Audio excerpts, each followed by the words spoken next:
La la la et la et la la la la la et. Aïe, le mariage. Trouver son conjoint. Trouver la conjointe pour son fils. Comment on peut réunir un homme et une femme?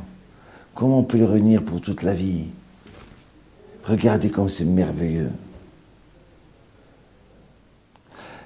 Le mariage, c'est une histoire d'émouna, de confiance en Dieu, de croire en Dieu. Allez demander à chacun comment il a trouvé son conjoint. Chacun sait par hasard, si on peut dire hasard. La Gemara dit, qu'est-ce qu'il fait toute la journée Hachem, une grande partie de la journée? Hachem est avec Zivukim. Il réunit les couples. Alors maintenant, Abraham, il a un problème. Il veut marier Yitzhak. Ah, Yitzhak, il a déjà 37 ans, plus de 37 ans. Qu'est-ce qu'on fait là? Alors il dit à Eliezer, vas-y, va chercher là-bas. Pas des filles de Kénan, va là-bas. Et Eliezer dit, mais si jamais elle ne veut pas. Regardez qu'est-ce qu'il répond à Abraham. Il dit à Abraham, il répond, il dit, Hachem il Barak qui m'a aidé jusqu'à maintenant, qui m'a sauvé. D'accord? Alors maintenant, c'est lui. Il va t'aider. Hachem, il va t'envoyer le malheur pour t'aider. C'est vrai qu'il faut faire les efforts. Comme Eliezer, il est parti chercher Rivka pour Sarah, pour Avraham, pour Yitzhak. Comme il a demandé, et si je lui demande à boire à la fille, et qu'elle me dit, je te donne à boire à toi et à tes chameaux. Bien sûr qu'il faut chercher des qualités humaines chez notre future femme, des qualités humaines chez notre futur mari. Il ne faut pas regarder la beauté ou la richesse ou autre chose. Bien sûr qu'il faut qu'il soit plaisant, qu'on soit content d'être à côté de lui ou à côté d'elle. Mais avant tout, est-ce qu'il s'est donné?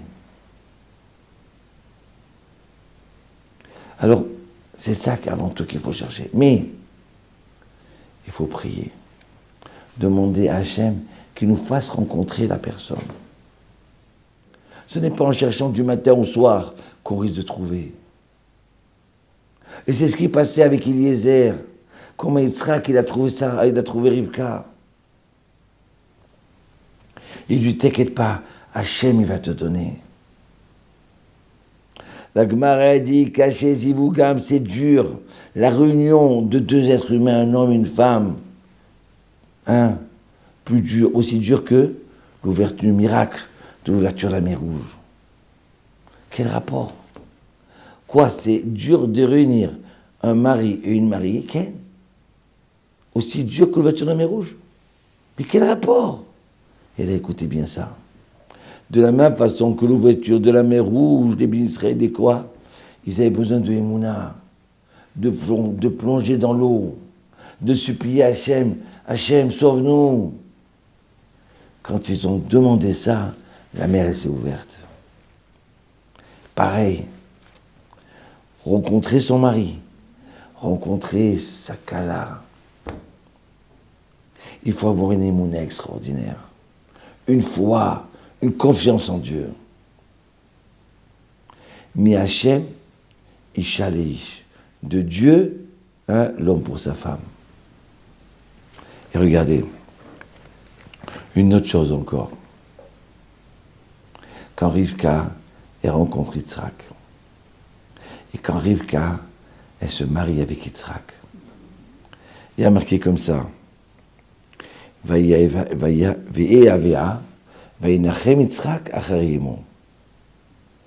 a aimé, il a été consolé, Yitzhak, après sa maman, après la disparition de sa maman. Nos sages ils disent que Sarah, dans sa tente, elle avait une nuée la présence divine toute la semaine. Sarah, elle avait la bénédiction sur son pain. Il était chaud du vendredi jusqu'à vendredi d'après. Sarah, les bougies qu'elle allumait le vendredi soir, elles restaient allumées jusqu'à vendredi d'après. Eh bien, quand il s'est marié avec Yitzhak, ces 3 miracles-là, ils sont revenus. Ça veut dire quoi? Ça veut dire que Rivka, elle a cherché à donner à Yitzhak ce qui lui manquait. Un mariage, l'amour, c'est pas de recevoir. C'est-à-dire, si on pense à recevoir, alors on se perd. L'amour, c'est penser avant tout à donner. C'est comme ça que Yitzhak, il a été consolé et il a aimé Rivka. L'amour, c'est un homme qui cherche à donner à sa femme. Pas simplement à vouloir ce qu'il veut donner lui. Non. Qu'est-ce que sa femme elle a besoin? Une fois, j'ai rencontré un couple, il me dit, on ne s'entend pas bien. J'ai dit, qu'est-ce qui se passe? Il me dit, je ne la comprends pas, Mehmet. Elle me dit, est-ce que tu peux m'apporter une rose pour Shabbat? Je vais au marché, je lui ai acheté un bouquet de roses comme ça, immense. Eh bien, vous savez quoi? Elle a souri, mais elle n'était pas tout à fait contente. Alors je lui dis, Adam, qu'est-ce qui se passe? Elle m'a dit, oui, je sais. Chaque fois, il me comble de cadeaux, mais il n'entend pas ce que je lui dis. Et des fois, je veux une petite chose. Je veux qu'il entende ce que je veux, moi. Je veux une rose. Je veux un produit, cette chose-là. Alors c'est vrai, tu peux donner plein de choses, tu montes un amour extraordinaire. Mais écoute ce que l'autre, il veut. Parce que quand tu écoutes ce que l'autre, il veut, ça veut dire que tu es attentionné à ce qu'il a besoin. Pas ce que tu as envie de donner. Alors écoutez cette histoire-là. Il y avait un jour un tailleur. Il avait un garçon. Et ce tailleur-là, un jour, il avait besoin d'argent. Il a emprunté chez le Rav Svadron. Et une fois que, 3 mois après, il a remboursé sa tête. Maintenant, le Rav est en train d'étudier. Et il lui a dit, bon, d'accord, dépose cet argent-là. 6 mois après, le Rav fait des comptes. Il dit, tiens, le tailleur, il ne m'a pas remboursé. Et il appelle le tailleur, il dit, mais tu ne m'as pas remboursé. Il dit, excuse-moi, Rav, mais je t'ai rendu l'argent. Mais non, mais moi j'ai l'habitude de marquer tout. C'est pas normal si je n'ai pas marqué. Mais Rav, je vous ai rendu. Non, tu ne m'as pas rendu. Mais je sais ce qui je suis, moi. J'ai l'habitude de marquer tout ce qu'on me rend. Et le tailleur dit, excuse-moi, mais moi je vous ai rendu. Donc le Rav dit, vous savez quoi, il n'y a pas le choix. On va au tribunal. Et ce qu'il décide, le tribunal, on fait. Et voilà que le tribunal, ils disent au tailleur, bon, si tu dis que tu as rendu, eh bien, tu n'as qu'à jurer. Et voilà que le tailleur, il s'est mis à jurer. Et juste avant de jurer, le Rav, il a dit, non, ça va, ne jurez pas. C'est bon. Dans toute la ville, ils ont dit, tu te rends compte? Ce tailleur-là, il a emprunté l'argent chez le grand rabbin de la ville, et il n'a pas rendu, il nie devant tout le monde. À partir de maintenant, on n'achète plus chez lui. Et voilà que ce tailleur, un jour, un mois, il n'y a plus de travail.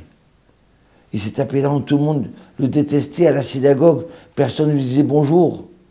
On l'ignorait. Ce tailleur, il a décidé de quitter la ville.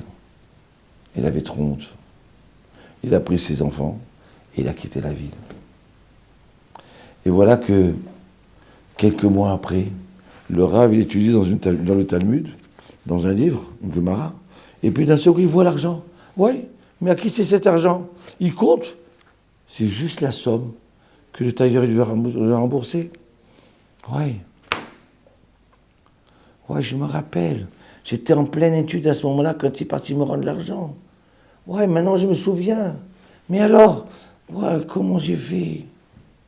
Et vite, il va chercher le tailleur. On lui dit, tu sais, le tailleur, Vous cherchez le tailleur, ben il a quitté la ville. Hein. Il n'a plus de parnassa, tout le monde l'ignorait. Ouais, qu'est-ce que j'ai fait? Il va dans l'autre village et il trouve le tailleur. Il tape à sa porte et il dit, écoute, je tiens à m'excuser. Alors le tailleur dit, bon, m'excuse, d'accord, mais vous savez ce que j'ai perdu à cause de vous? J'ai perdu mon travail.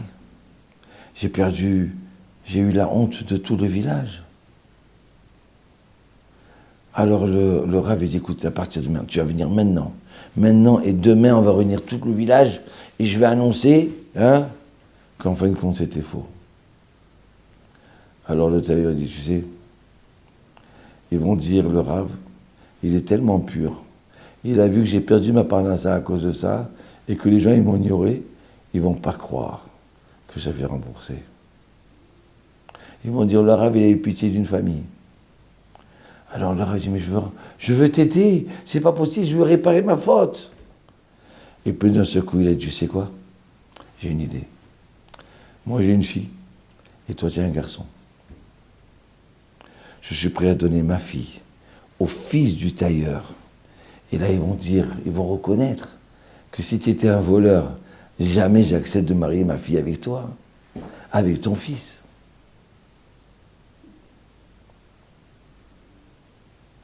Et voilà, qu'il a demandé pardon à tout le village, comme quoi, en fin de compte, il s'était trompé.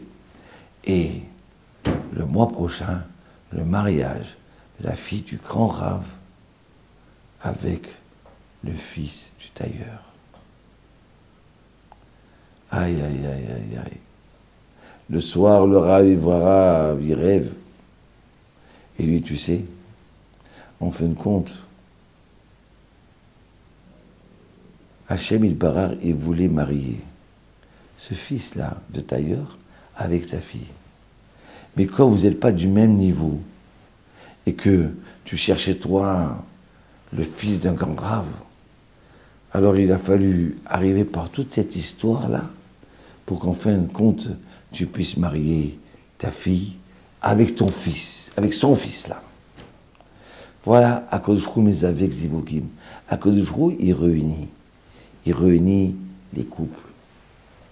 Il réunit les couples, écoutez bien, encore un tridouche encore plus grand. Pas simplement les couples pour le mariage. Même après le mariage, Hachem, il met le jalambaï dans la maison. Il réunit un homme et une femme. Parce qu'il y a certains hommes et certaines femmes, c'est presque impossible qu'ils puissent tenir ensemble. Et de ce coup, il crée un amour, il crée un shalom. Tous les jours, ce couple-là, il tient par miracle. Shalom Uvracha.